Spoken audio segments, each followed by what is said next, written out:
নমস্কার, আদাব বন্ধুরা। আশা করি সবাই ভালো আছেন। আমিও ভালো আছি। কিছুদিন আগে যেহেতু আমি আমার বাবার বাড়ি গিয়েছিলাম, মানে নবাবগঞ্জ যন্ত্রাইল। আর আমরা যেহেতু আগে জয়পাড়াতে থাকতাম, সেখানে আমি পড়ালেখা করেছি। তো সেই সুবাদে হতো কি যে নুরুল্লাপুর, মানে কার্তিকপুর বাজারের কিছুটা পরেই নুরুল্লাপুর আছে, সেখানে মেলা হতো। সেটা মাজার বেসড কোনো কিছু। তো মেলা হতো, সেখানে আমরা স্কুল কলেজে অনেকবার গিয়েছি বন্ধুদের সাথে। আর মেলাটা অনেক দিন চলে, প্রায় 15-20 দিন বা 1 মাসের মতন। আর মেলাটা বিশাল বড়, মানে মেলার কখনো এই মাথা থেকে ও মাথা শেষ করতে পারতাম না। তো ভাবলাম যে যেহেতু এসেইছি আর মেলাটা হচ্ছে তো যাই। তাই এই যে ননদ, ভাই বোন আর হাজব্যান্ডকে নিয়ে চলে গেলাম প্রকৃতি দেখতে দেখতে। কার্তিকপুর বাজারের ওখানেই এত জ্যাম পড়ে গিয়েছিল, তো ওখানে আমাদের নামতে হলো। আবার ভেতরে একটা এসে রিক্সা নিয়ে আবার কতখানি রাস্তা আসলাম। এই যে এখন নুরুল্লাপুর মেলা আমরা ঢুকছি।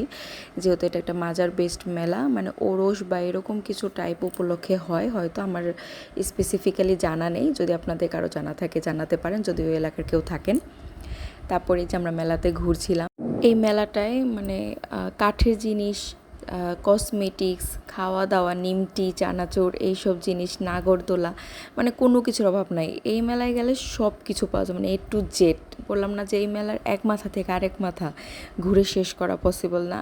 এই মেলা আমরা কোনো দিনই ঘুরে শেষ করতে পারিনি। এই যে এখন চলে আসলাম, নাগরদোলা, নৌকা, তারপর ট্রেন গাড়ি ছিল, আরও বাচ্চাদের অনেক রাইড ছিল। তো সেগুলোতে একে একে উঠবো।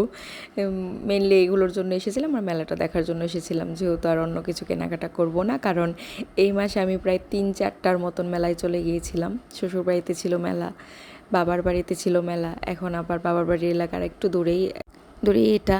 তার মানে আমার পকেট পুরো ফাঁকা। তো এই যে আমরা এখন নৌকায় উঠেছি। ওই দিন নৌকায় উঠে এত ভয় পেয়েছি, মানে আমরা মানে নৌকাটা অনেক বড় ছিল, আর যে প্রায় পড়েই যাচ্ছিলাম। আর এই যে এখন নাগরদোলায় উঠে গেছি। ওই যে নিচে ভাই আর আমার হাজব্যান্ড, আর এখানে আমরা 3জন। তারপরে এই যে আমরা উঠলাম ঘোড়ায়। ঘোরার পরে এটাই ঘুরতে ভালোই লাগে। এটাই কোনো মানে মাথা ব্যথা ট্যাথা করে না, মাথাও ঘোরায় না। কিন্তু নৌকায় একটু রিস্ক থাকে, যারা একটু ভয় পায় তাদের জন্য আসলে ওঠাটা একটু রিস্কই। কিন্তু এটা ভালো, এটাই কোনো প্যারা নেই।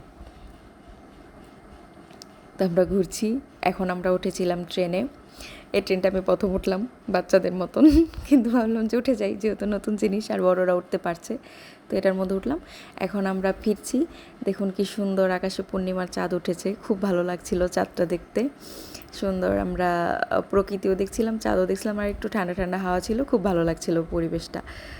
এই তো যাওয়ার পর আমরা গেলাম বাগমারা, কারণ বাগমারাতে যে গিয়ে যে ছোটো ভাইয়ের বার্থডে ছিল, এজন্য একটু খাওয়া দাওয়া করলাম, মানে ওকে ট্রিট দেওয়া হলো। ওকে তো ট্রিট না আর কি, সবারই পেট পুজো। তারপর একটা কেক নিয়ে আসলাম বাগমারা থেকে। এই যে বাড়িতে এসে ওকে কেক কাটাচ্ছি। ওভারঅল মজার একটা দিন গেল। Thanks for watching, stay tune until my next video. নমস্কার।